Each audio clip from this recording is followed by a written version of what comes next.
My daughter's new husband forgot his cell phone in my house. It rang, and on the screen appeared a photo of my wife, who had died 5 years ago. When I opened the message, my heart almost stopped. Look, I'm going to level with you right off the bat. Retirement is a scam. They sell you this fantasy about golf courses, afternoon naps, and finally having time to read all those books collecting dust on your shelf. What they don't tell you is that retirement is actually just you, alone in a house that's too quiet, making coffee that tastes like disappointment, and wondering why the hell Netflix keeps asking if you're still watching. Yes, Netflix, I'm still watching. What else am I supposed to do? Take up knitting. It's Sunday morning, and I'm standing in my kitchen wearing sweatpants that have seen better decades, trying to brew a pot of coffee that doesn't taste like I filtered it through an old gym sock. The machine gurgles and hisses like it's personally offended by my existence, which honestly, fair enough. I've been taking out my general life frustrations on this poor appliance for the better part of 6 months now, ever since I realized that being retired doesn't make you feel free. It just makes you feel old and useless with more time to think about it. My daughter Claire is visiting with her shiny new husband, Mason. They've been married for 3 months, which in modern marriage years is basically still the honeymoon phase where they haven't discovered each other's truly annoying habits yet. Give it time, kids. Give it time. Mason is one of those guys who looks like he was assembled in a factory that specializes in producing successful young professional mannequins. Perfect hair that probably costs more to maintain than my mortgage. A smile so white it could guide ships to shore. And cologne. Jesus Christ, the cologne. The man wears so much of it that I'm pretty sure it's less about smelling good and more about chemical warfare. It's the kind of scent that screams, I drive a leased BMW and have opinions about cryptocurrency. Every time he walks into a room, my nose stages a small protest and my eyes water a little. Dad, you really should think about updating your kitchen, Claire says, eyeing my ancient coffee maker like it personally offended her interior design sensibilities. She's standing by my counter in some outfit that probably cost more than my first car, looking around my house like she's mentally redecorating it into something that would appear in one of those home magazines where everything is white and nobody actually lives there. What's wrong with my kitchen? I ask, even though I know exactly what's wrong with my kitchen. It's stuck in 1997, just like my music taste and my understanding of TikTok. Nothing. If you're running a museum dedicated to the Clinton administration, Mason chimes in, flashing that perfect smile. I want to like him, I really do, but there's something about a man who uses hair gel on a Sunday that makes me deeply suspicious of his character. They stay for exactly 47 minutes. I know because I checked my watch 3 times. And then they're off to brunch or yoga or whatever the hell young people do on Sunday mornings that makes them feel superior to us old folks who just want to drink coffee in peace and watch birds argue over the feeder in the backyard. Love you, Dad, Claire calls out, giving me a quick hug that smells like expensive perfume and youth. Drive safe, I yell back, which is the official dad translation for, I love you too, but I'm emotionally constipated. The door closes behind them, and I'm left standing in my kitchen, coffee in hand, ready to embrace the peaceful chaos of doing absolutely nothing for the rest of the day. I'm thinking maybe I'll watch that documentary about penguins or finally figure out what the hell a podcast is when I hear it. Buzzing. Not the good kind of buzzing, like bees making honey or whatever. The annoying, persistent, modern-day anxiety-inducing buzzing of a cell phone having a complete meltdown. I look around my kitchen like the buzzing might be coming from my refrigerator achieving sentience, and that's when I see it. Mason's phone, sitting on my counter like a glowing rectangle of forgotten responsibility. The screen is lit up like a Christmas tree, notifications piling up faster than my credit card bills. Now, I'm going to be honest with you. I know I should just call Claire and tell her Mason left his phone. That would be the mature, respectful, boundary-respecting thing to do. But here's the thing about being 63 years old and retired with nothing but time on your hands. Curiosity doesn't just kill the cat. It also murders your sense of privacy and good judgment. I walk over to the counter, telling myself I'm just going to pick it up and set it somewhere safe. That's it. Just being a responsible adult. But the second my hand touches that phone, the screen lights up even brighter, and suddenly I'm staring at something that makes my brain short-circuit like my coffee maker on a bad day. My late wife's face is staring back at me. Laura, 5 years dead. still smiling in that photograph like she just figured out a new way to make me pay for that time I forgot our anniversary in 2003 and tried to cover it up by saying I was planning a surprise, when really I just forgot, because I'm an idiot. My hand freezes. My brain goes into full panic mode. The coffee cup in my other hand starts to shake, and I'm pretty sure I've stopped breathing, because that's definitely Laura's face on Mason's phone. And unless my son-in-law has developed some seriously disturbing hobbies involving my deceased wife's photos, something is very, very wrong here. Then a text message pops up, and I swear to God, my heart stops completely. The message reads, "Tuesday again, same time. Can't wait to hold you." The coffee cup slips. Coffee goes everywhere, splashing across my counter, dripping onto the floor, probably soaking into my sweatpants, but I don't even notice because I'm too busy staring at this phone like it just told me the meaning of life, and also that meaning is absolutely terrifying. My dead wife, texting my daughter's husband, making plans for Tuesday to hold him. I stand there in my kitchen, covered in coffee, holding my son-in-law's phone, staring at my deceased wife's smiling face, and I realize with the kind of clarity that only comes from absolute chaos that my peaceful Sunday morning has just gone completely off the rails. Either Mason has been sexting my dead wife, or someone is pretending to be her, and honestly, I'm not sure which option is worse. All I know is that retirement just got a hell of a lot more interesting, and I'm going to need more coffee. A lot more coffee. So here's the thing about human nature that nobody wants to admit. When someone tells you not to do something, especially when that someone is your own conscience, you're going to do it anyway. It's like when the doctor says, "Don't Google your symptoms," and then you immediately go home and convince yourself you have a rare tropical disease, even though you haven't left Ohio in 3 years. We're all idiots, basically, and I'm about to prove it spectacularly. I'm standing in my kitchen, still dripping coffee like some kind of caffeinated water fountain, holding Mason's phone like it's a live grenade, telling myself in my most authoritative internal voice, "Do not unlock this phone. Whatever's on here is none of your business. Put it down. Call Claire. Be a mature adult about this situation." You know what I do next? I unlock the phone. Obviously. In my defense, and I'm really reaching here, I need to know if my dead wife is somehow involved in whatever fresh hell is happening. And the only way to know that is to completely violate my son-in-law's privacy and probably several federal laws in the process. If this goes south, at least I'll have an interesting story to tell my cellmate. The phone asks for a passcode. I stare at the screen, watching it blink at me expectantly, and I'm about to give up because what are the odds I'm going to guess Mason's passcode on the first try? Then I remember something Claire mentioned during one of her rambling wedding planning sessions that I'm mostly tuned out while pretending to care about napkin colors. Mason wanted their wedding date to be on Claire's birthday because he thought it was romantic. I type in Claire's birthday. 6 digits. May 14th. The phone unlocks. Rookie mistake. Mason. I mutter to my empty kitchen, feeling simultaneously proud of my detective skills and deeply disturbed by how easy that was. This is the guy who works in cybersecurity or finance or whatever the hell he does that requires business trips and expensive suits. You'd think he'd have better password hygiene, but apparently not. The home screen loads, and I'm immediately assaulted by approximately 7,000 notifications. This man has more apps than I have functioning brain cells right now. There's Instagram, Twitter, something called Slack that sounds vaguely threatening, and at least 4 different email accounts. Who needs 4 email accounts? That's not organization, that's paranoia with extra steps. But I'm not here for Mason's questionable app collection.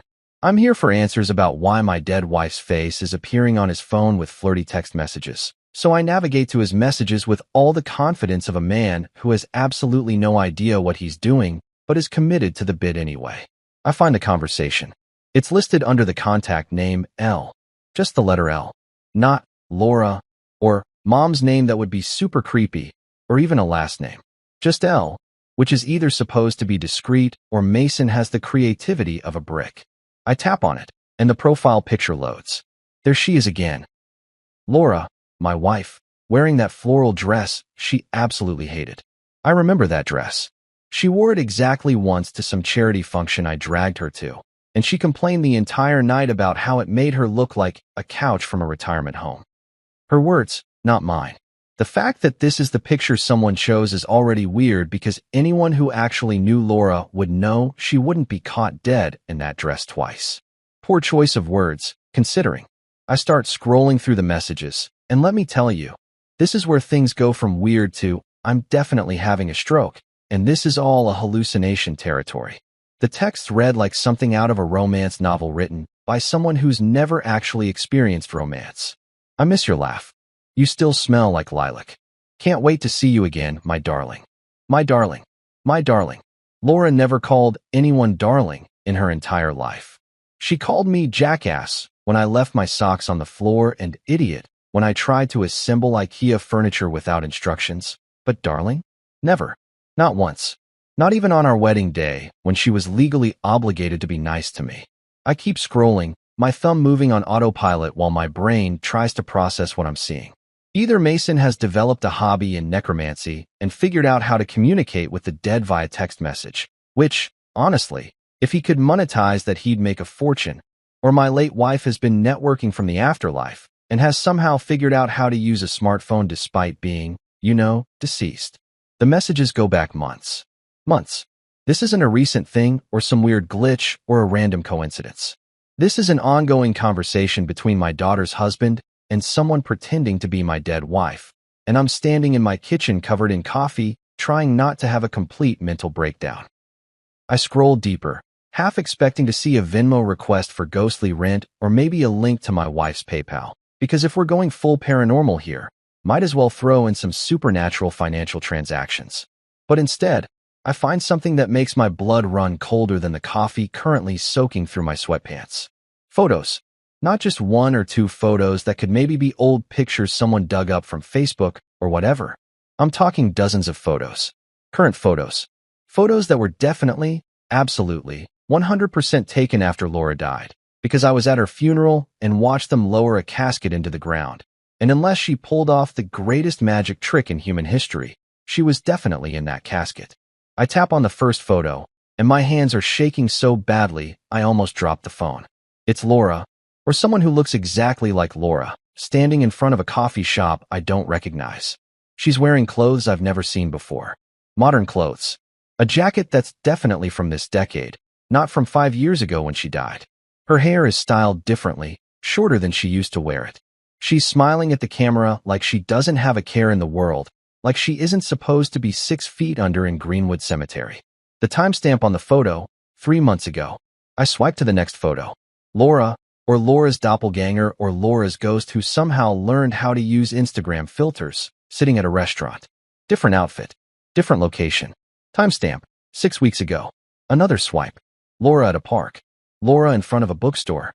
Laura standing next to a blue-painted fence that looks weirdly familiar, but I can't place it because my brain is currently experiencing the mental equivalent of a computer blue screen of death. Every photo is timestamped after her death. Every single one. And they're not grainy or blurry or the kind of photos you could explain away as manipulated or photoshopped. These are clear, high-quality photos of a woman who looks exactly like my wife, existing in the world, living her life, years after I buried her. I lean against my kitchen counter because my legs have decided they're done supporting my weight, and I'm pretty sure I'm either having a heart attack or the worst anxiety attack of my life, or possibly both simultaneously. My mind is racing through possibilities, each one more insane than the last. Option 1.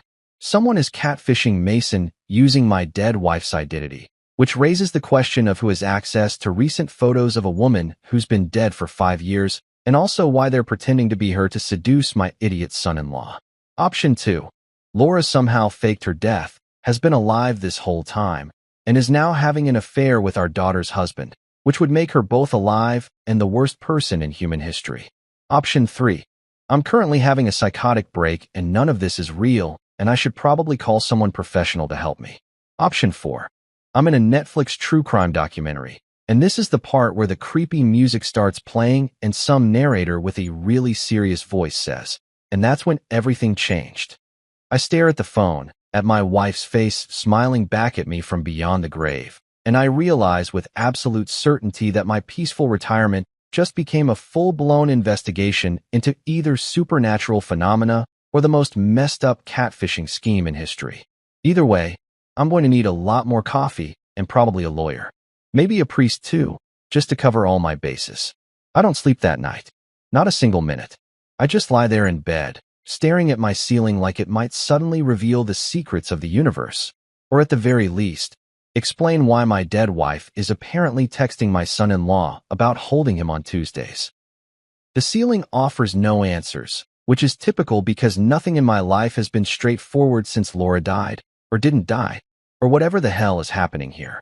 By the time Monday morning rolls around, I look like something that crawled out of a discount horror movie. There are bags under my eyes that could qualify as luggage. My hair is doing this weird thing where it's simultaneously sticking up and falling flat. And I'm pretty sure I forgot to brush my teeth because my mouth tastes like I've been chewing on old gym socks. Retirement was supposed to make me look relaxed and rejuvenated. Instead, I look like the before picture in an antidepressant commercial. I've spent the entire night alternating between staring at Mason's phone and Googling things like, can dead people text? And how to tell if your wife faked her death, and signs you're losing your mind. The internet, as always, is spectacularly unhelpful and has only succeeded in convincing me that I'm either dealing with an elaborate hoax, a supernatural phenomenon, or a brain tumor. Possibly all three. Mason's phone is still sitting on my kitchen table, mocking me with its existence.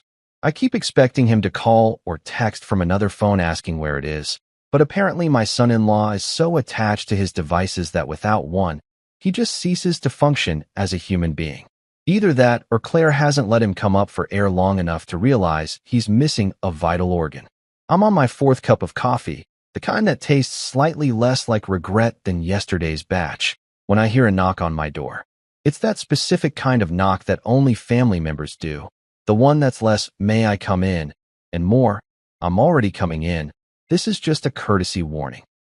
Sure enough, Claire breezes through my front door like she owns the place. All sunshine and newlywed energy that makes me want to both hug her and tell her to tone it down because some of us are having existential crises over here. Morning, Dad, she chirps, holding 2 cups of what I assume is overpriced coffee from that place downtown where they charge you $8 for what's essentially hot bean water with delusions of grandeur. Brought you a latte. Mason told me you still drink that cheap stuff from the grocery store, and I thought you deserved better. There's so much I could say to that. I could point out that my cheap stuff has been getting me through the morning just fine for the past 40 years. I could mention that I have Mason's phone and the contents of said phone have fundamentally altered my understanding of reality. Instead, I take the latte because I'm not a complete idiot, and free coffee is free coffee, even if it does cost $8. Thanks, sweetheart, I say, trying to sound like a normal father and not like a man who spent the entire night spiraling into paranoid theories about his deceased wife's secret life. What brings you by? Can't a daughter just visit her dad? She asks. But she's already looking around my living room with that expression she gets when she's mentally cataloging all the things she thinks I should update or throw away or generally improve about my life. Also, Mason left his phone here yesterday. He's been freaking out about it. You know how he gets without his technology. Oh, I know exactly how Mason gets. What I don't know is how Mason gets when his father-in-law confronts him about potentially having an affair with a dead woman. But I guess we're all about to find out. Yeah, about that. I start, setting down my fancy latte and trying to figure out how to phrase, your husband might be sexting my deceased wife, in a way that doesn't make me sound completely insane. I found his phone and, oh thank God, Claire interrupts, already heading toward my kitchen where the phone is still sitting like a ticking time bomb of family drama. He's been driving me crazy. You'd think he lost a limb the way he was carrying on about it. She picks up the phone, and I watch her like I'm observing a bomb disposal expert who doesn't know the bomb is about to explode. She glances at the screen, sees all the notifications, and just shakes her head with this fond, exasperated smile that makes my heart hurt because she has no idea what's on that phone. I swear, he's probably got 100 work emails by now, she says, tucking the phone into her purse. Sometimes I think he's married to his phone more than he's married to me. This is my opening. This is where I should tell her everything. Show her the messages, the photos, the evidence that her husband of 3 months is either involved in the world's most disturbing catfishing scheme or is somehow in contact with my dead wife. But when I look at her face, so happy, so blissfully unaware, I can't do it. Not yet. Not until I know more. Claire, I say carefully. How well do you actually know Mason? She laughs. Actually laughs. Like this is the most ridiculous question I've ever asked. Dad, I married him. I think I know him pretty well. But before you met him, I mean. His past relationships, his. Dad. She cuts me off with that tone that all daughters master by age 16. The one that means, I love you, but you're being ridiculous and I need you to stop. I know you worry. I know you think nobody's good enough for me, which is sweet, but also a little overprotective. But Mason is great. He's successful. He treats me well. He's just a little forgetful sometimes. Like with his phone. Right. Forgetful. About his phone. That he uses too. I stop myself before I say something I can't take back. To what? Claire asks, her eyebrows raised in that way that means I'm about 3 seconds away from getting a lecture about letting go and moving on and not being so paranoid about every guy she dates. Even though she's literally married to this one, so my paranoia seems pretty justified at this point. Nothing, I say, because I'm a coward and also because I need more information before I blow up my daughter's marriage over something I might be completely wrong about. Even though every instinct in my body is screaming that I'm absolutely right about this. Just, Mom's gone, kiddo. You know that, right? The second the words leave my mouth, I regret them. Claire's expression shifts from amused to concerned, and she sets down her coffee to come over and put her hand on my shoulder like I'm some fragile old man who can't handle his grief. Dad, of course I know that. We all miss her, but you can't live in the past forever. Mom wouldn't want that. She squeezes my shoulder. She'd want you to let it go, to move on, to maybe even think about dating again. Not that I'm pushing, but Mrs. Henderson from your book club keeps asking about you. And, Claire, I'm fine. I interrupt. Because if we start talking about Mrs. Henderson and her aggressive casserole delivery schedule, I'm going to lose my mind. Really, I'm fine. Just tired. Didn't sleep well. She studies my face for a moment. And I can see her doing that thing she does where she tries to decide if I'm actually fine or just saying I'm fine because I'm a stubborn old man who doesn't know how to ask for help. Eventually, she seems to accept my answer, or at least decide that arguing with me isn't worth the energy. Okay, she says slowly. But if you need to talk, or if you're feeling lonely, you know you can call me, right? Anytime. I know, sweetheart. Thank you. She gives me a hug, grabs Mason's phone from her purse one more time to check if he's called her, then heads for the door. Love you, Dad. Try to get some sleep tonight, okay? You look awful. Love you too, kid. And thanks for that confidence boost. She leaves, and I'm alone again with my thoughts and my theories and the growing certainty that I'm about to uncover something that's going to make everyone in my family wish I'd just stayed retired and minded my own business. I sit down at my laptop, the one my grandson set up for me last Christmas and taught me how to use with the patience of a saint, and I pull up YouTube. If there's one thing retirement has taught me, it's that YouTube has a tutorial for literally everything, including, apparently, how to extract data from someone else's phone, which is definitely illegal, but probably justified under the circumstances. 3 hours and several easy step-by-step videos later, none of which were actually easy and all of which assumed I had more technical knowledge than I actually possess. I managed to connect Mason's phone to my laptop. I'm pretty sure I violated at least 4 different terms of service agreements and possibly a federal law or 2. But at this point, I'm committed to finding out the truth even if it means spending my golden years in prison. The photos download, and I start going through them one by one, looking for anything that might explain what the hell is going on. Most of them are boring. Mason's lunch, Mason's car, Mason taking selfies with Claire that make me want to throw my laptop out the window because nobody needs to see that many filtered photos of themselves. But then I find it.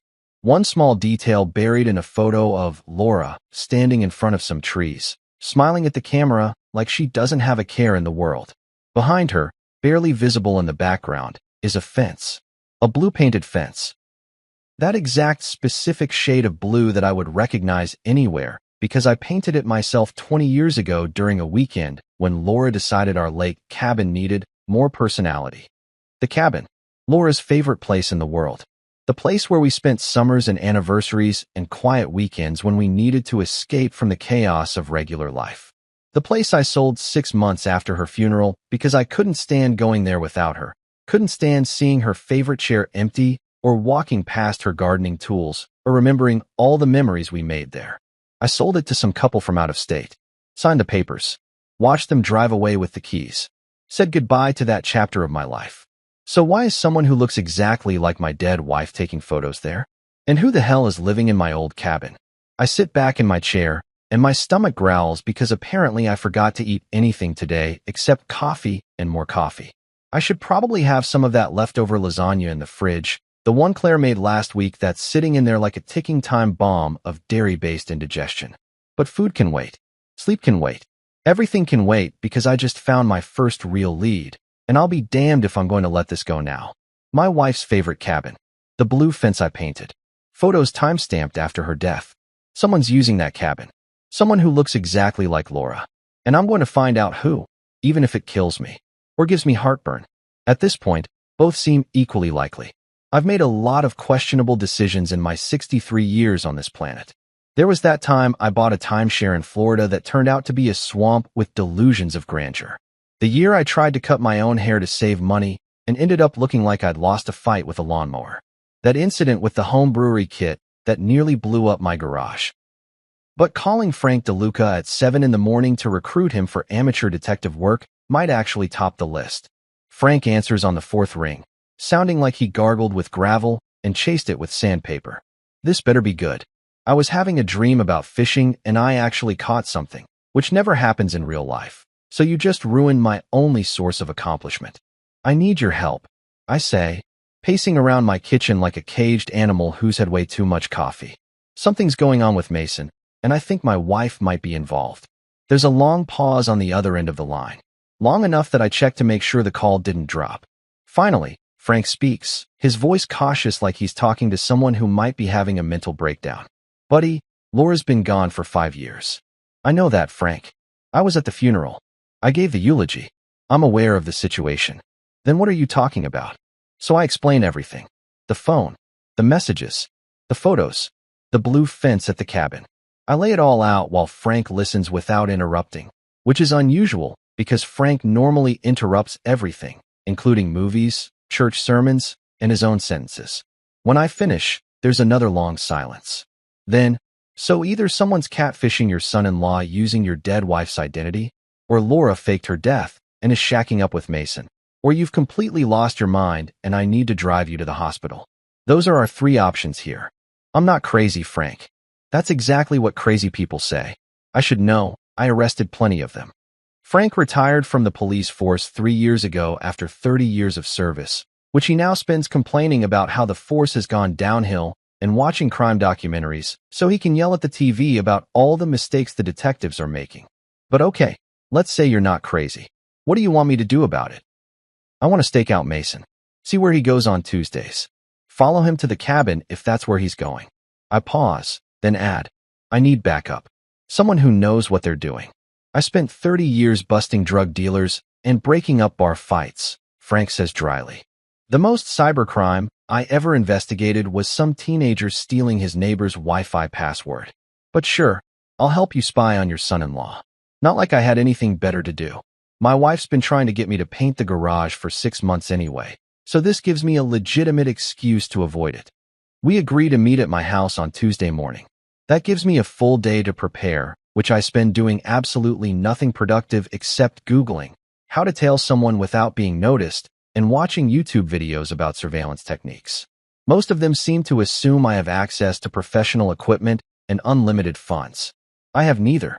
What I do have is a pair of binoculars I bought in 1987 for birdwatching and never used, a car that makes suspicious noises when it goes over 40 miles per hour, and determination bordering on obsession.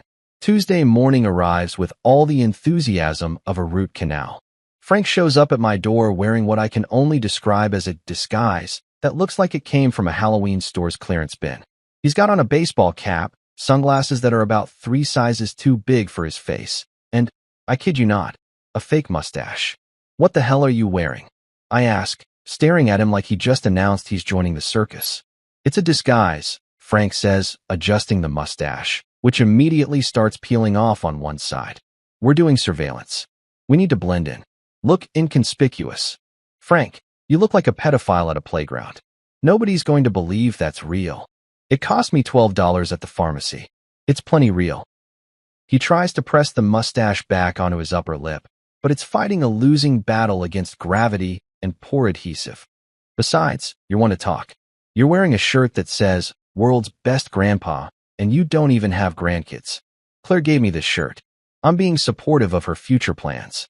You look like you're about to attend a barbecue, not conduct surveillance on your son-in-law. We bicker about our respective fashion choices for another 5 minutes before I remind Frank that we're supposed to be professionals here, which makes us both laugh because we're about as professional as a couple of raccoons trying to operate heavy machinery.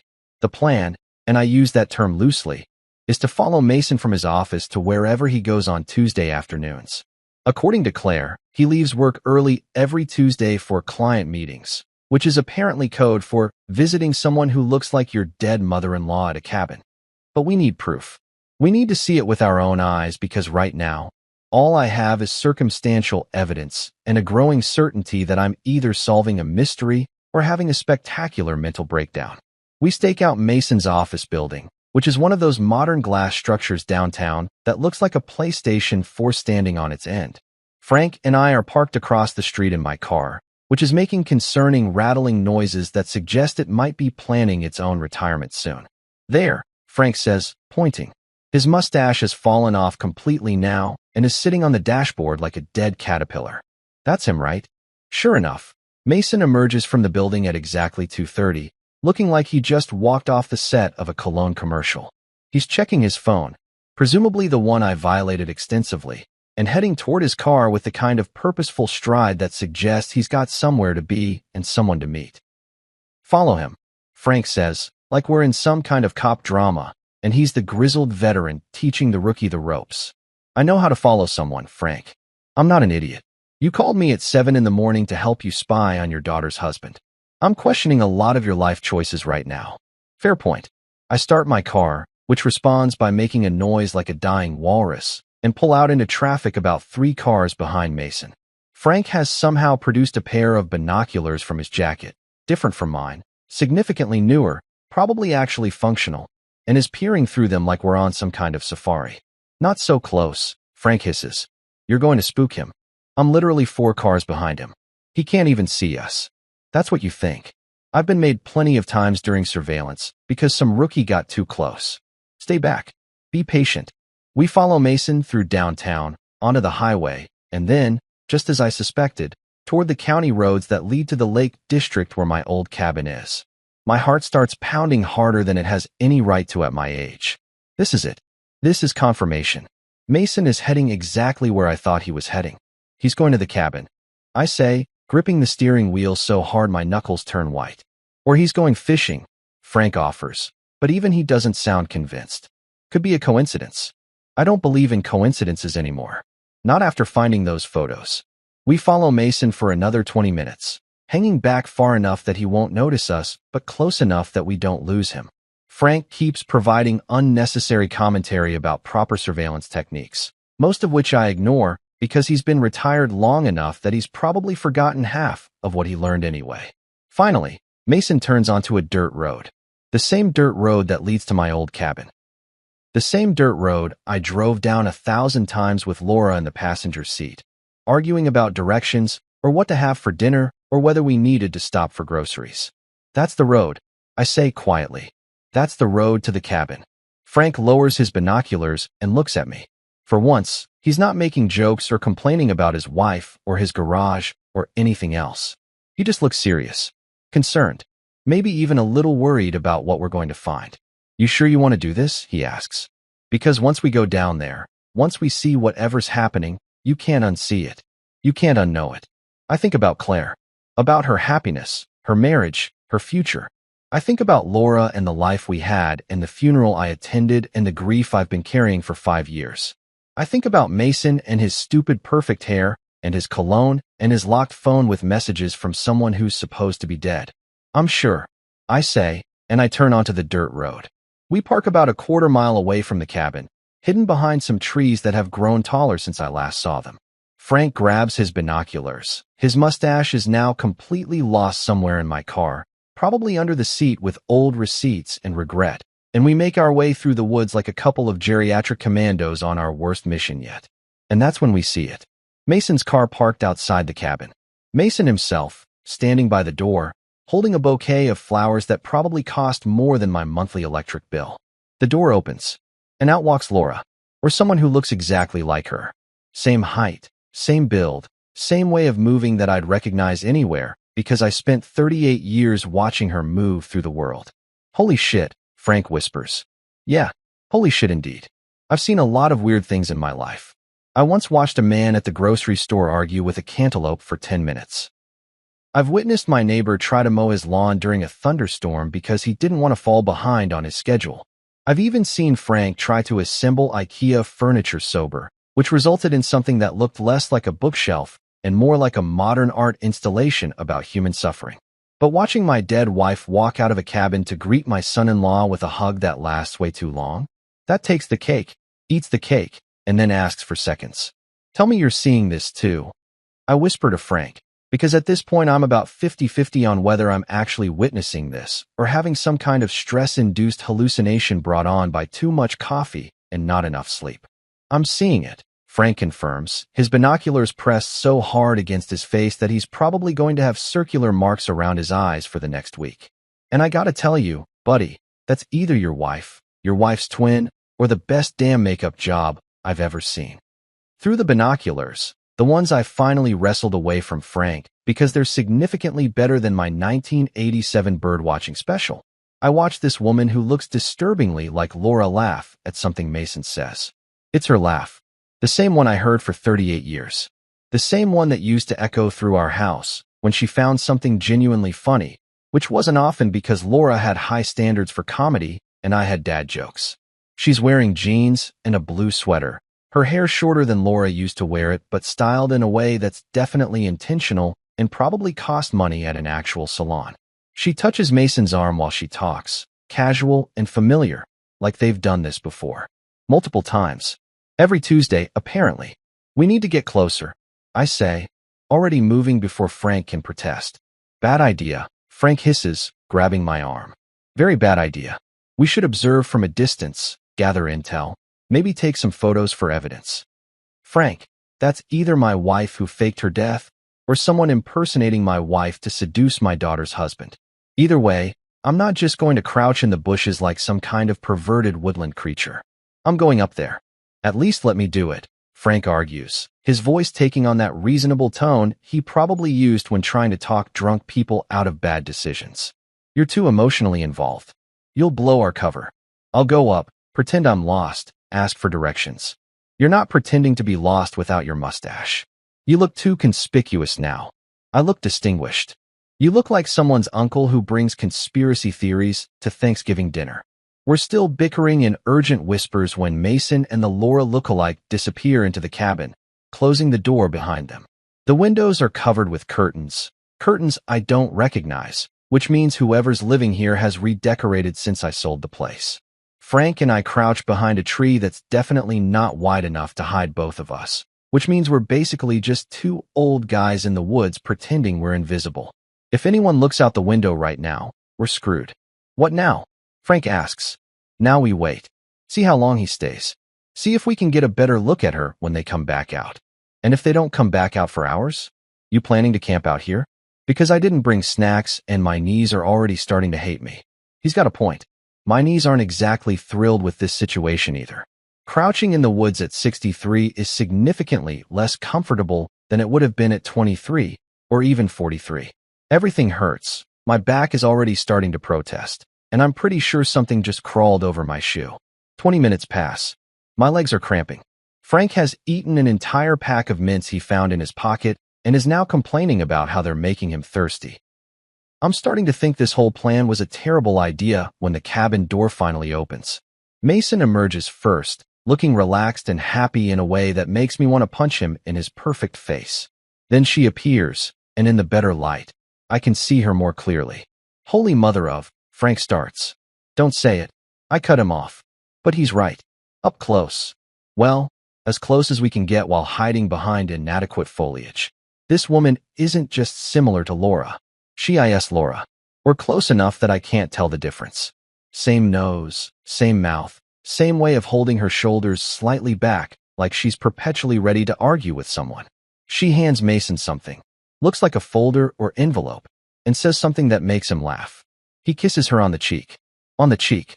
My son-in-law just kissed someone who looks exactly like my dead wife on the cheek, and I'm crouched in the woods with Frank witnessing what might be the most bizarre family drama in human history.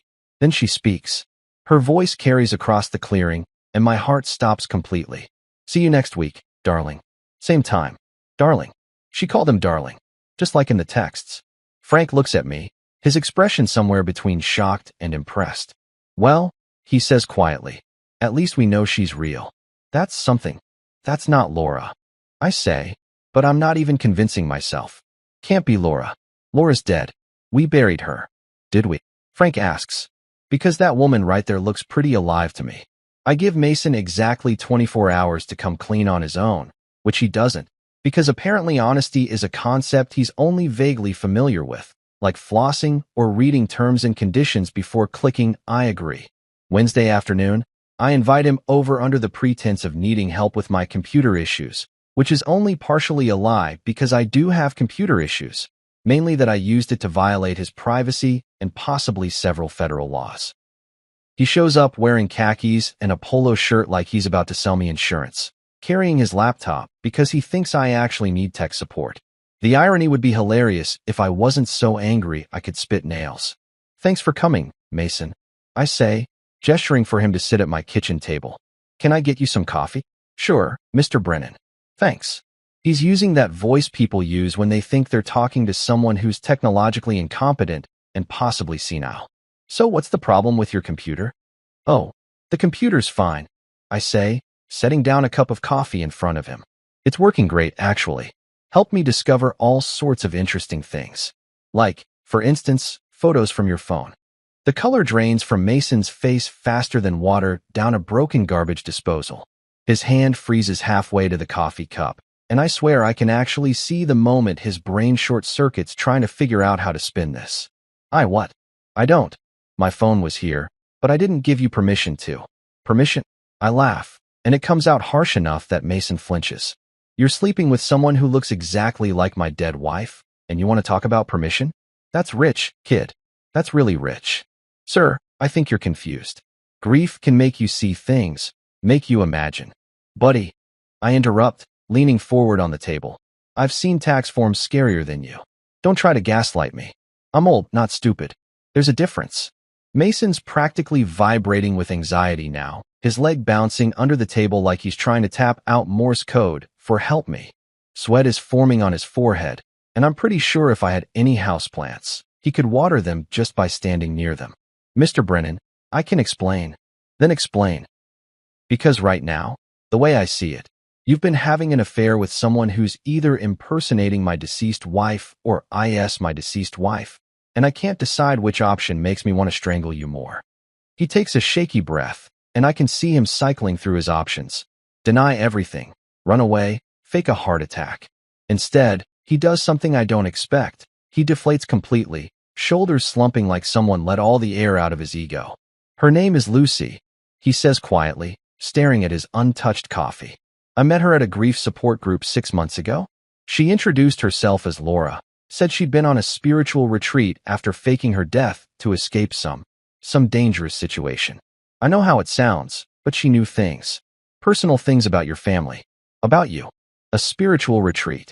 I can feel my blood pressure rising to levels that would concern my doctor. A spiritual retreat.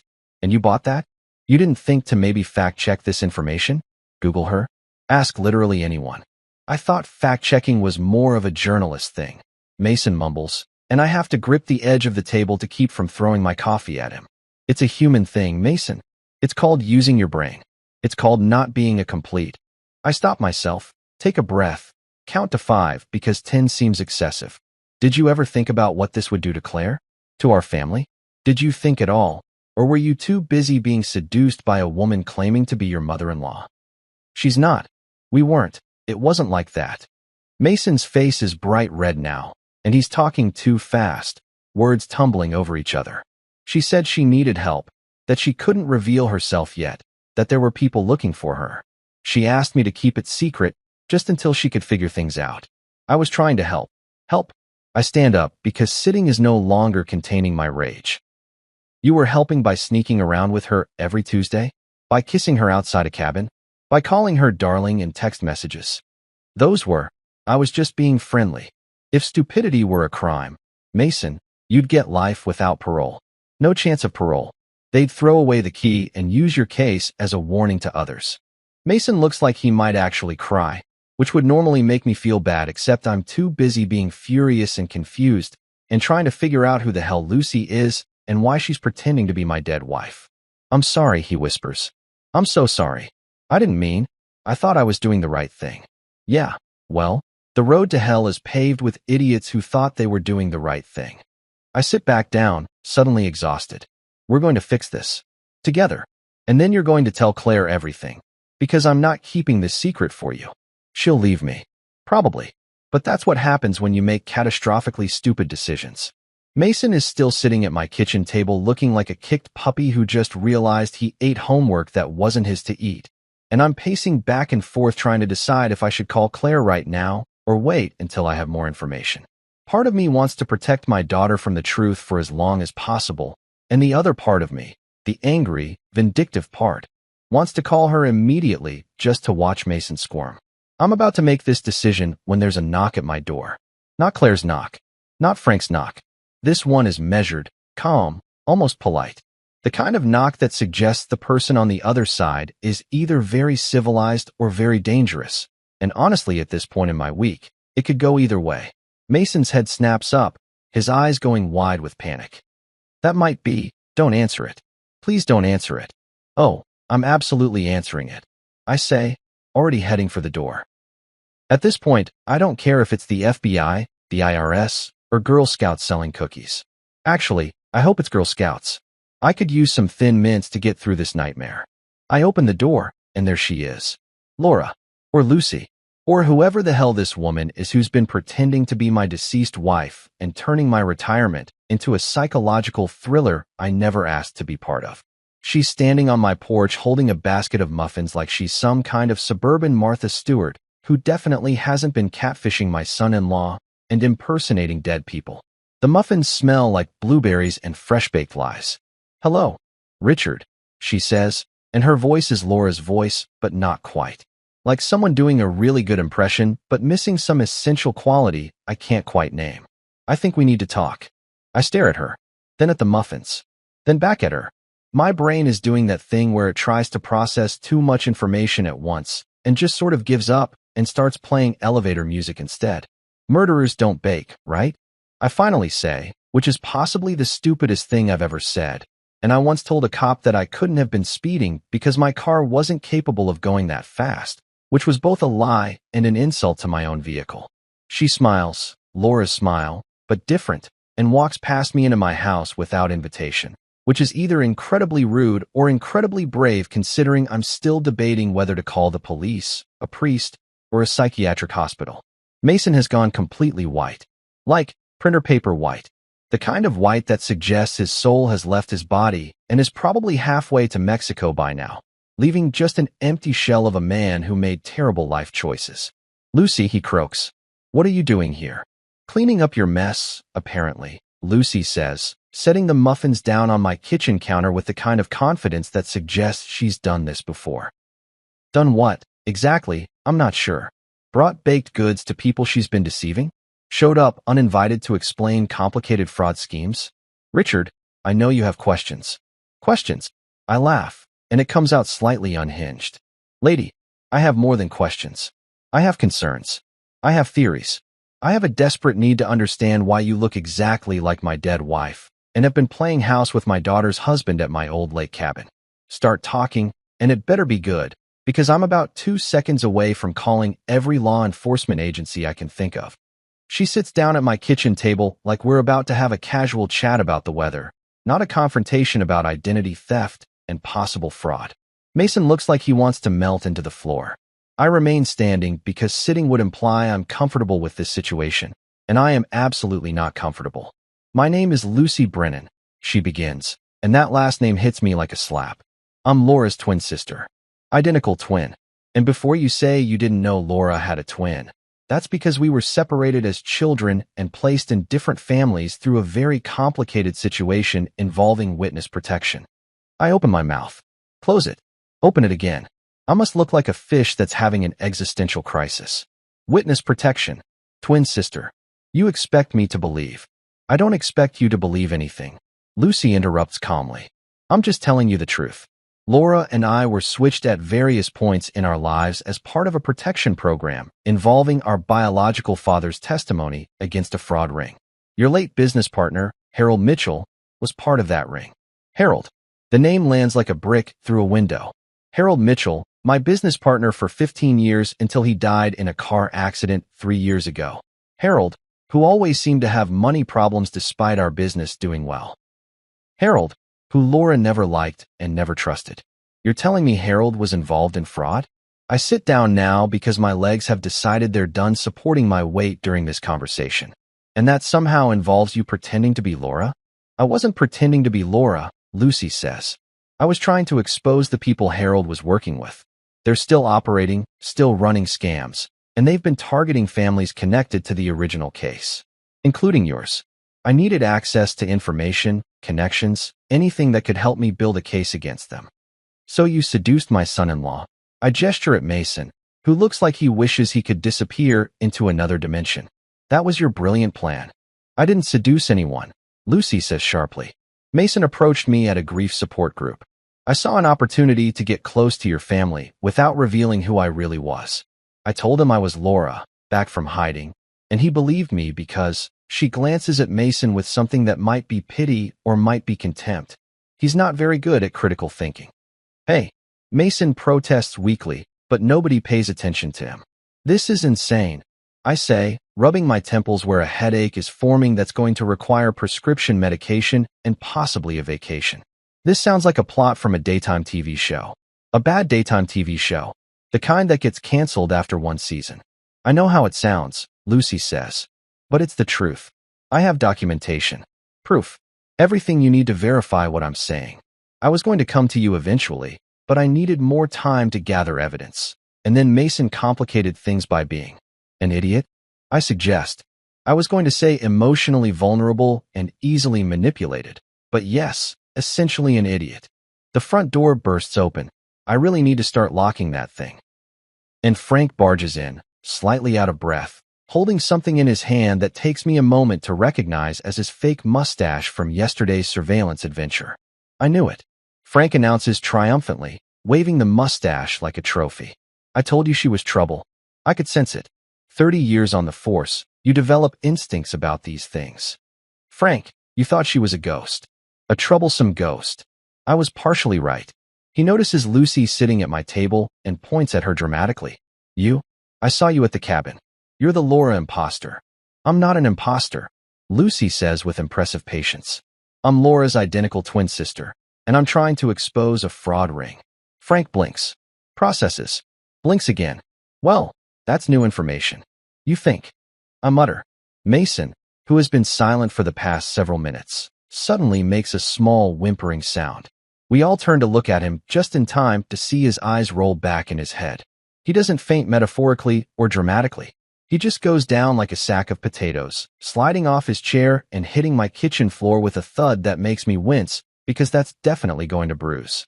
Oh, for crying out loud. I sigh, staring at my unconscious son-in-law sprawled on my linoleum. Frank, get some water. Lucy, I don't suppose those muffins have any magical properties that make complicated family situations less complicated? They're just blueberries, Lucy says apologetically. Figures, I say. Nothing in my life can be simple. Not even the baked goods. Frank returns with water, and we manage to revive Mason, who comes to looking confused and embarrassed, which is probably how he should look given the circumstances. He sits on my floor, leaning against the cabinet, holding a wet dishcloth to his forehead while the three of us, me, Frank, and the woman who may or may not be my dead wife's twin sister, stand around trying to figure out what the hell happens next. So, Frank says, breaking the awkward silence. Anyone want a muffin? Because they actually smell pretty good, and I skipped breakfast. I look at Lucy, at Frank, at Mason on my floor, at the basket of muffins that started this whole conversation. Sure, I say because at this point, why not? Let's have muffins while we discuss fraud rings and witness protection and whatever other insanity is about to get revealed. This is my life now. This is what retirement looks like. Lucy reaches for the basket, and I notice her hands are shaking slightly. For the first time since she walked through my door, she looks uncertain. Human. Less like a con artist, and more like someone who's in over her head in a situation that got away from them. For what it's worth, she says quietly, handing me a muffin, Laura really loved you. She talked about you all the time. That's how I knew so much. How I could pretend. She was my sister, and I miss her too. And just like that, my anger deflates a little. Not completely. I'm still furious about the deception, about Mason, about all of it. But underneath the anger, there's grief. Old grief, meeting new complications, and somewhere in all of this mess, the memory of a woman I loved who apparently had a whole secret twin sister I never knew about. The muffins better be good. I say, because I don't know what else to say. They are. They're actually pretty damn good. Which somehow makes everything worse. We're halfway through the muffins, which are criminally delicious for being brought by someone who's been living a lie. When Lucy drops the next bomb in what's becoming a Michael Bay film of revelations. There's something else you need to know, she says, picking at her muffin like she's trying to disarm it. About Laura. About the funeral. I freeze with a piece of muffin halfway to my mouth. What about the funeral? Lucy takes a deep breath, the kind people take before they say something that's going to fundamentally alter someone's understanding of reality. I've seen that breath before. It's the same one the doctor took before telling me Laura had stage 4 cancer. The same one the funeral director took when going over casket options. Nothing good ever follows that breath. Laura wasn't dead when you buried her, Lucy says. Or rather, you didn't bury Laura. You buried someone else. The muffin falls from my hand. Just drops straight onto my kitchen table, crumbling into pieces that seem weirdly symbolic of my mental state right now. Frank stops mid-chew, his mouth hanging open in a way that would be comical if this wasn't the most insane thing I've ever heard. Excuse me. I manage to say, though my voice sounds like it's coming from very far away, possibly from another dimension where things make sense. A body double? You're telling me I attended a funeral for a body double. It was the only way to protect her, Lucy says quickly, her words tumbling out like she's been holding them back for 5 years, and they're finally breaking free. The money laundering network Harold was involved with. They were closing in on Laura. She knew too much, had seen too much. Harold tried to keep her out of it, but once you're in that world, there's no clean exit. They threatened her. Threatened you. Threatened Claire. I blink so hard I'm pretty sure I nearly sprain an eyelid. My vision goes blurry for a second, and I have to grip the edge of the table to keep myself grounded in reality, which is apparently more flexible than I previously understood. So let me get this straight. I say slowly, like I'm explaining something to a child except the child is me, and I'm trying to understand my own life. My business partner Harold was running a money laundering scheme. Laura found out. Bad people wanted her dead. So she faked her death, using a body double, and let us, believe she was gone for 5 years. She didn't want to, Lucy insists. She was protecting you. If they knew she was alive, they would have come after you to get to her. The only way to keep everyone safe was to make her disappear completely. And where exactly has she been disappearing to? Frank asks, finally swallowing his muffin. Because I'm assuming she hasn't been living at the cabin this whole time, or Richard would have noticed when he sold it. She's been in protective custody. Different locations, different identities. The fraud ring is bigger than you know. It's not just money laundering. It's identity theft, insurance fraud, offshore accounts. Harold was small-time compared to the people running it. When he died in a car accident, I interrupt. Very convenient car accident. Are you telling me that wasn't actually an accident? Lucy's silence is answer enough. Jesus Christ, I breathe. They killed him. They killed him because he was getting sloppy, making mistakes, drawing attention. And Laura knew all of this. She'd seen documents, overheard conversations. She was the loose end they needed to tie up. Mason, still sitting on my floor like a confused toddler, finally speaks up. So when you said you were Laura coming back from a spiritual retreat, that was a cover story to explain why I looked exactly like a dead woman. Lucy finishes. I needed access to Richard's old files, his business records, anything that could help build a case against the people who are still operating. The FBI has been working on this for years, but they need concrete evidence. Evidence that might still be in this house. In my house. I look around my kitchen like secret documents are going to spontaneously materialize from behind my coffee maker. Lady, I cleaned out all of Harold's stuff years ago. Threw most of it away. If there was evidence, it's long gone. Not the physical files, Lucy says. The digital ones. Harold backed everything up to a shared cloud server. He gave Laura the login information years ago, probably as insurance in case his partners turned on him. She never told you because she didn't want to drag you into it. But now we need it. The FBI needs it. So, to summarize what I've learned in the past 15 minutes, my wife is alive. My business partner was murdered by the mob or something equally terrifying. My son-in-law is an idiot of legendary proportions, and my emotional stability is somewhere between midlife crisis and soap opera finale with a twist ending nobody asked for. Where is she? I ask, and my voice cracks on the question. Where's Laura? Is she safe? Can I see her? Lucy's expression softens, and for the first time since she walked through my door, I see genuine emotion in her eyes. Sympathy. Maybe even sadness. She wants to see you. Desperately. But we have to be careful. If the wrong people find out she's alive, if they track her location, I don't care about the wrong people. I'm standing now, my chair scraping back so hard it nearly falls over. My wife has been alive for 5 years and nobody told me. I mourned her. I gave away her clothes. I sold our cabin because I couldn't stand being there without her. And you're telling me it was all what? Theater? A protection program? Well, congratulations. You protected me right into 5 years of grief and loneliness. Richard. Lucy starts, but I'm not done. No, you don't get to Richard me. You don't get to show up with muffins and explanations and expect me to just accept this. I want to talk to someone official, someone with a badge, someone who can verify that this isn't just an elaborate scam to get Harold's files or whatever the hell you're actually after. I can arrange that, a voice says from my doorway, and we all turn to see a woman in her 40s standing there with a badge clipped to her belt and an expression that suggests she's seen too much weird stuff to be surprised by anything anymore. Detective Marian Torres, FBI. And before you ask, yes, I've been listening to this entire conversation. You really should lock your door, Mr. Brennan. Frank jumps so hard he drops his muffin. Mason makes another whimpering sound. Lucy doesn't look surprised, which means she either knew the detective was coming or has the world's best poker face. FBI. I say, because apparently I've lost the ability to form complex sentences. The actual FBI?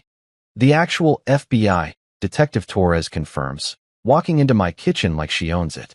She's got that no-nonsense energy that all good cops have, the kind that makes you want to confess to crimes you didn't commit just to avoid disappointing her. I've been working Laura's case for 3 years. Lucy here has been serving as a confidential informant, helping us build a case against the remaining members of the fraud ring. So this is all real, I say flatly.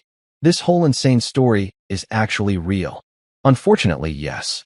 Detective Torres pulls out a chair and sits down without being invited, which seems to be a theme today. And I apologize for the unorthodox approach. We would have brought you in sooner, but Laura was adamant about keeping you out of it for your own safety. She only agreed to let Lucy make contact after we learned the organization was planning to audit Harold's old business connections, including you. They're coming after me? My voice goes up about 3 octaves. Why am I just hearing about this now? Because we needed to verify you didn't know anything first, Torres says bluntly. No offense, but you could have been complicit. We had to rule that out before bringing you into the investigation. I ran an accounting firm. I protest. The most exciting thing I ever did was find a miscalculation in someone's expense report. I didn't launder money. I didn't know Harold was laundering money. I'm boring. I'm so boring that my idea of a wild Friday night is watching Jeopardy and going to bed at 9:30. We know that now, Torres says, and there might be a hint of amusement in her eyes, which is why we're here. We need your help, Mr. Brennan. And Laura needs your help. Laura. I sink back into my chair, suddenly exhausted. My wife. Who's alive? Who's been alive this whole time while I've been eating microwave dinners and talking to her picture like a crazy person? She never stopped loving you, Lucy says quietly. Everything she did to protect you and Claire. You have to believe that. I look at her. This woman who's my wife's identical twin, who I didn't know existed until an hour ago. And then at Detective Torres with her badge and her serious face. And then at Frank who's still holding half a muffin like he's not sure if he's allowed to finish it during a federal investigation. And finally at Mason on my floor looking like he wishes he'd never been born. When can I see her? I ask. When can I see my wife? Detective Torres exchanges a glance with Lucy. Soon. But first, we need those files. And we need to make sure it's safe. The people we're dealing with, they don't leave loose ends. Like Harold, I say. Like Harold, Torres confirms. So we do this carefully, methodically, and above all, quietly. No telling Claire yet. No telling anyone. Can you do that? I think about my daughter, about her happiness, about the life she's building with the idiot currently sitting on my kitchen floor. I think about Laura, alive somewhere, hiding, waiting. I think about 5 years of grief that might have been unnecessary, and I feel something shift inside me. Not quite anger anymore. Not quite relief. Something in between that I don't have a name for. Yeah, I say finally. I can do that. But Detective Torres? When this is over, when Laura's safe and we've caught these bastards, my wife and I are going to have a very long conversation about communication and trust and the appropriate uses of fake funerals. Torres almost smiles. That's fair, Mr. Brennan. That's very fair. Frank raises his hand like we're in school. So can I finish this muffin, or is it evidence? Detective Torres decides we're all going to the cabin because apparently my life has become a made-for-TV movie, and we're heading toward the dramatic climax where everything gets resolved in one convenient location. I half expect someone to show up with a camera crew and ask me to sign a release form. The drive there is surreal. I'm in my car with Frank riding shotgun, following Torres and Lucy in an unmarked sedan that screams federal agent, trying not to look like a federal agent, so loudly it might as well have a siren. Mason is in the back seat of my car, still looking vaguely nauseous and making small whimpering sounds every time we hit a bump. I've never been more aware of how terrible my car's suspension is. You okay back there, champ? Frank asks, turning around to look at Mason with all the sympathy of a shark observing a wounded seal. I think I'm having a panic attack, Mason whispers. Yeah, that tracks, Frank says, turning back around. Breathe into a paper bag or something. We don't have time for you to pass out again. I don't have a paper bag. Then suffer quietly. I would tell Frank to be nicer, but honestly, I'm still processing the fact that my wife is alive, and I'm about to see her for the first time in 5 years, and Mason's emotional state is pretty low on my priority list right now. Somewhere between remember to buy milk and reorganize sock drawer. The cabin comes into view, and my heart does this weird stuttering thing that makes me wonder if I should have brought my blood pressure medication. It looks the same as I remember. Same blue fence I painted, same porch where Laura and I used to drink morning coffee. Same trees that are slightly taller now, because that's what trees do when you ignore them for 5 years. There's a car parked outside that I don't recognize. A sensible sedan that Laura would have approved of because she always said my taste in vehicles was aggressively mediocre. Detective Torres parks and gets out, immediately going into what I assume is cop mode, scanning the area, checking her phone, talking into her radio in that low-voice law enforcement people use when they're coordinating things. Lucy gets out more slowly, looking at me through the windshield with an expression that might be apologetic or might be nervous. Hard to tell. Everyone stays calm. Torres announces once we're all standing in front of the cabin like the world's most dysfunctional intervention group. Mr. Brennan, your wife is inside. She's aware you're coming. She's nervous. She's nervous? I laugh, and it comes out slightly unhinged. She's been alive for 5 years and I thought she was dead, but she's nervous? That's precious. Richard, Lucy starts, but I hold up my hand. No, I don't want to hear it. I just want to see my wife and figure out if I'm going to hug her or yell at her or possibly both simultaneously. Torres nods and walks up to the cabin door. She knocks, a specific pattern that's probably some kind of code, and the door opens. And there she is. Laura. Not Lucy pretending to be Laura. Not a photo on Mason's phone. Not a ghost or a hallucination or a stress-induced breakdown. Laura, my wife. Alive. Standing in the doorway of our old cabin wearing jeans and a sweater I've never seen before, her hair shorter than she used to wear it, a few more lines around her eyes, but unmistakably, undeniably her. We stare at each other for what feels like 17 hours, but is probably only about 10 seconds. My brain is trying to process too many emotions at once.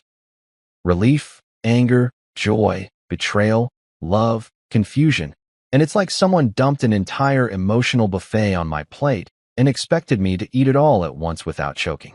"Hi," she says, and her voice is exactly the same. The same voice that used to tell me I was an idiot for trying to fix the washing machine myself. The same voice that sang off-key in the shower. The same voice I thought I'd never hear again. "Hi." I repeat. "Hi? That's what you're going with." "Hi." I didn't know what else to say. She steps out onto the porch, and I can see she's shaking slightly. "Richard, You died." I interrupt, and my voice breaks on the word. "You died, Laura. I buried you. I gave a eulogy. I cried at your funeral. Claire cried. We mourned you. And you were what? Living in protective custody? Starting a new life? Getting a new haircut?" It wasn't like that. She takes a step toward me, then stops like she's not sure if she's allowed. "I wanted to tell you. Every day, I wanted to tell you. But they said if you knew, if anyone knew, you'd be in danger. The people Harold was involved with, they would have killed you to get to me. So you let me think you were dead instead." I'm not yelling. I'm surprised I'm not yelling. My voice is quiet, controlled, which somehow feels worse. That was the better option. It was the only option that kept you alive. Tears are running down her face now, and part of me, the part that still loves her despite everything, wants to wipe them away. The other part wants to keep standing here, maintaining this distance, because if I get too close I might fall apart completely. "I'm so sorry. I'm so sorry." Detective Torres clears her throat. "Mr. Brennan, I know this is difficult, but we need to verify identity officially. For the record."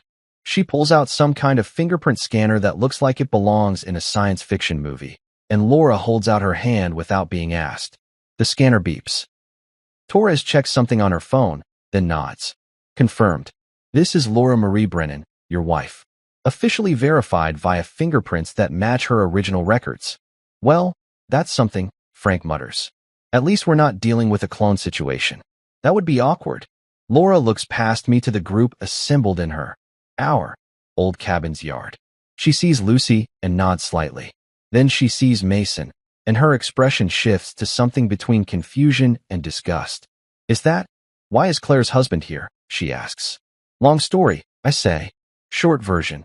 He's an idiot who thought your sister was you and has been secretly meeting her here every Tuesday because he believed you faked your death for a spiritual retreat, which, in hindsight, is only slightly less believable than the actual truth."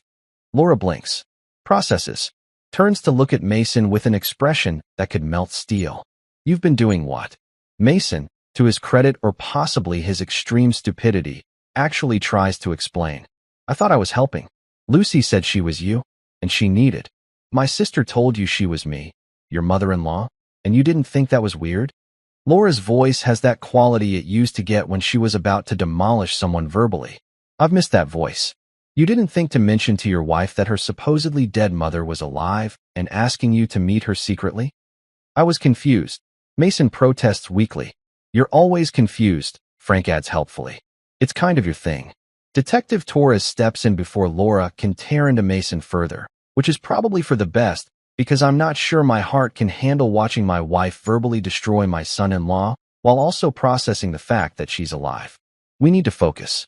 The people who wanted Laura dead, they're still out there. We've made arrests, but there are more. We need those files from Harold's cloud server. Laura looks at me, and I see a flash of the woman I married. Determined, strong, still terrified but hiding it well. "I never wanted you involved in this, Richard. Harold kept everything separate from you deliberately. He knew you were honest. Too honest for what he was doing. But he kept backups of everything. Insurance policy against his partners. He gave me the login information before he died. Made me promise to use it if anything happened to him. And then something did happen to him.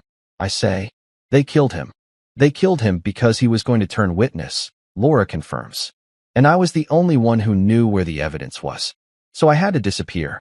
Had to make them think the threat was gone." She pauses. "I'm sorry I let you think I was gone too. I'm sorry for all of it."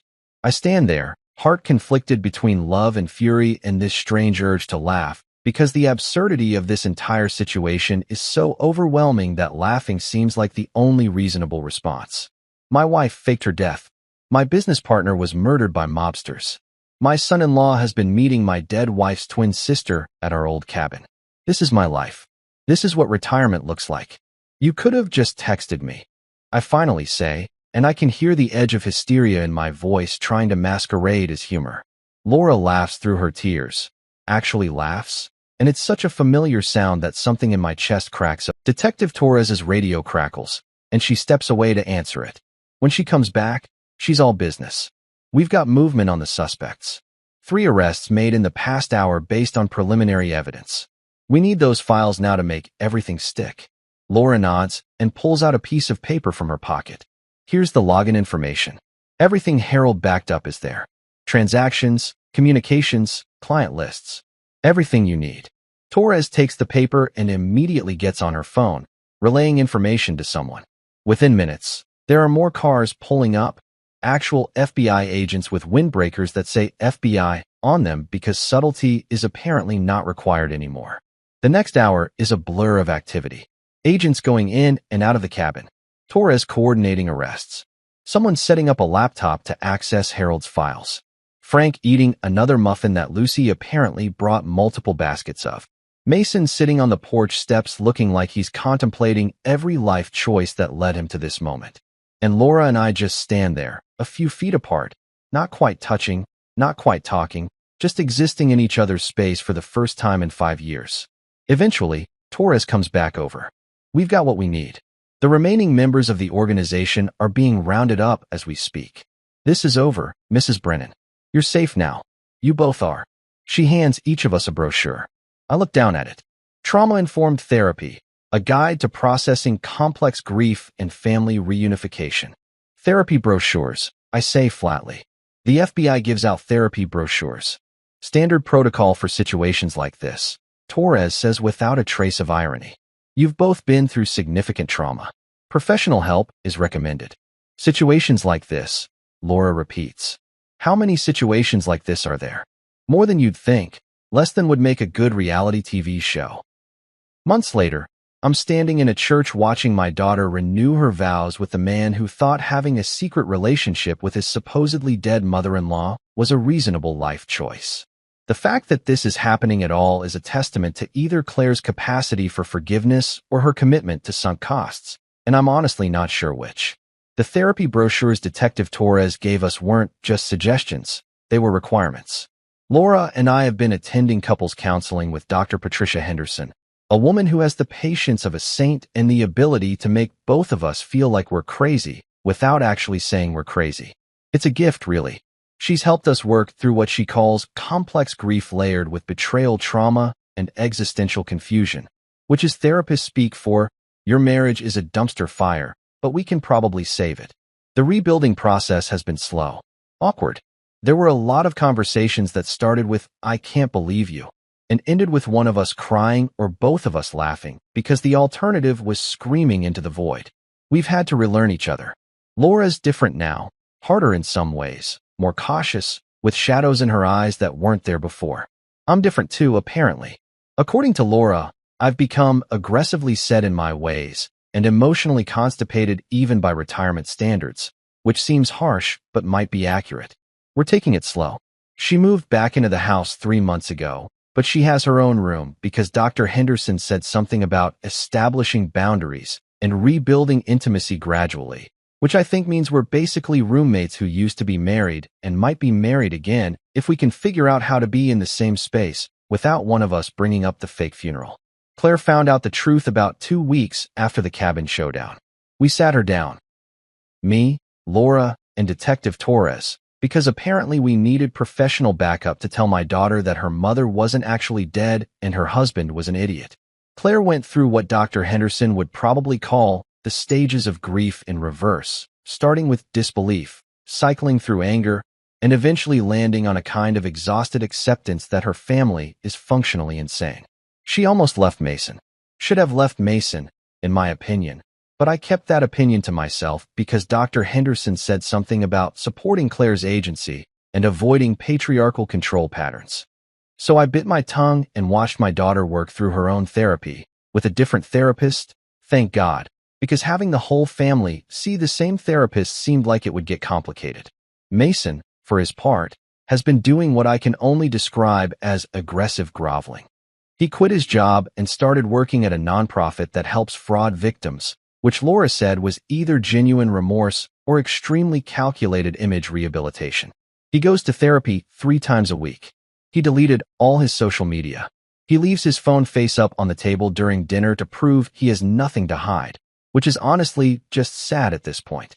But Claire decided to give him another chance, and they're renewing their vows today because apparently almost destroying your marriage through spectacular stupidity is grounds for a do-over ceremony. Laura thinks it's romantic. I think it's evidence that love makes people make questionable decisions, but I'm keeping that to myself because I've already used up my quota of cynical comments for the week. The church is small, intimate, filled with friends and family who don't know the full story of why we're here. The official explanation is that Claire and Mason wanted to recommit to their marriage with their full family present, which is technically true if you ignore all the fraud and fake deaths and FBI investigations. Laura's sitting next to me in the front pew, wearing a blue dress that makes her look almost exactly like she did at our wedding 38 years ago, except for the shorter hair and the lines around her eyes, and the general air of someone who's been through witness protection. She reaches over and takes my hand, and I let her, because despite everything, despite the anger and the grief and the 5 years of loneliness, I still love her. I'm still furious with her about half the time, and she's still frustrated with me for being emotionally unavailable and passive-aggressive about the whole death-faking thing, but we're working on it. Claire walks down the aisle looking radiant in a simple white dress, and Mason stands at the altar looking like a man who knows he doesn't deserve a second chance, but is grateful he's getting one anyway. The ceremony is short, sweet, and remarkably free of drama, which is a nice change of pace for our family. The reception is at some fancy venue Claire picked out that probably cost more than my first car. There's a DJ playing music that's too loud, food that's trying too hard to be fancy, and an open bar that's getting more action than it should at 4 in the afternoon. Frank is already 3 drinks in and telling anyone who'll listen about how he cracked the case of Laura's disappearance, conveniently leaving out the part where he thought she was a ghost and wore a fake mustache to a stakeout. When it's time for toasts, Frank stands up with a microphone and a confidence that can only come from whiskey and poor judgment. "Ladies and gentlemen," he begins, swaying slightly. "I've known Mason for about a year now, and in that time, I've learned that he's a man of many talents. He's good at his job. He's devoted to Claire, and he's exceptionally skilled at making catastrophically stupid decisions that involve federal investigations." The room goes silent. Claire looks mortified. Mason looks like he wants to dissolve into the floor. Laura squeezes my hand so hard I lose feeling in my fingers. But Frank continues, apparently immune to social cues. He's also a man who's willing to admit when he's wrong, who's willing to do the work, who's willing to go to therapy 3 times a week and work at a nonprofit and generally grovel like his life depends on it. And honestly, that's more than I can say for most men his age. So here's to Claire and Mason. May their second attempt at marriage be significantly less complicated than their first. And may Mason's phone stay in his pocket where it belongs. He raises his glass. The room erupts in confused applause because nobody knows what else to do. Claire is both laughing and crying. Mason looks like he's survived an execution he definitely deserved. "That might be the worst toast I've ever heard," Laura whispers to me. "That might be the worst toast anyone's ever heard." I correct her. It could qualify as hate speech. But we're both smiling. Can't help it. This is our life now. Weird, complicated, occasionally involving the FBI, but ours. Later, after the cake has been cut and the DJ has played Celebration twice for some reason, Laura and I sneak outside for some air. We're standing by the venue's garden, watching the sun set over what's probably someone's expensive landscaping, and she turns to me with that expression she gets when she's about to say something serious. "I know this hasn't been easy," she says quietly. "I know I hurt you. Hurt Claire. Hurt everyone by leaving the way I did. And I know that sorry isn't enough, will never be enough, but I need you to know that I thought about you every single day. Every morning, every night, wondering if you were okay, if you were eating properly, if you were taking your blood pressure medication. I wasn't, I admit. Eating properly, I mean. The medication I was pretty good about because I didn't want to die and prove you right about my cholesterol. She laughs, that same laugh I fell in love with decades ago, and leans against me. We're going to be okay, aren't we? Eventually. Eventually, I agree. Might take another few years of therapy and possibly some heavy medication, but yeah, we'll be okay. When people ask how we got back together, and they do ask, constantly, because apparently our story has become neighborhood gossip, I tell them, my wife ghosted me. Literally. She faked her death, joined witness protection, and then came back when the FBI wrapped up their investigation. You know, normal marriage stuff. Most people laugh because they think I'm joking. The ones who know the truth just nod sympathetically and change the subject, which I appreciate. Every Tuesday now, because apparently we're committed to keeping that day meaningful. Instead of Laura meeting Mason at the cabin and me spiraling into paranoid investigations, we have a standing date. Sometimes it's coffee at the diner. Sometimes it's a walk around the park. Sometimes it's just sitting in our living room, her reading a book while I watch whatever documentary Netflix is recommending, existing in the same space without the weight of secrets between us. And every Tuesday, I send Laura a text message that reads, "Still alive, still married, still annoyed." And she replies, without fail, "Still better looking than you." It's become our thing, our way of acknowledging everything that happened while also moving forward. Dr. Henderson says it's a healthy coping mechanism that demonstrates emotional growth, which means she approves but wishes we'd be less sarcastic about our trauma. Frank comes by every Sunday for coffee and to complain about how retirement is boring now that we're not investigating anything. Lucy visits once a month, always bringing baked goods and updates about the fraud case trials, which are apparently going well.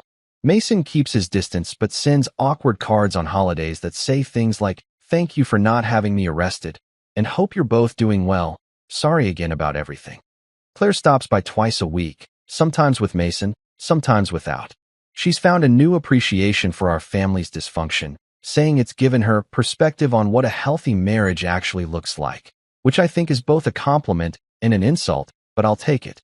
Somewhere between laughter and disbelief, between anger and forgiveness, between Tuesday texts and therapy sessions and Frank's terrible toasts, I realize something that Dr. Henderson has been trying to get me to see for months. Life's crazy. Life's complicated. Life involves fake deaths and FBI investigations and son-in-laws who make spectacularly stupid decisions. But at least it's mine. At least it's ours. And somewhere in all this chaos, there's Laura, still annoying me, still making me laugh, still better looking than me even after everything we've been through. And honestly, that's enough. That's more than enough. That's everything.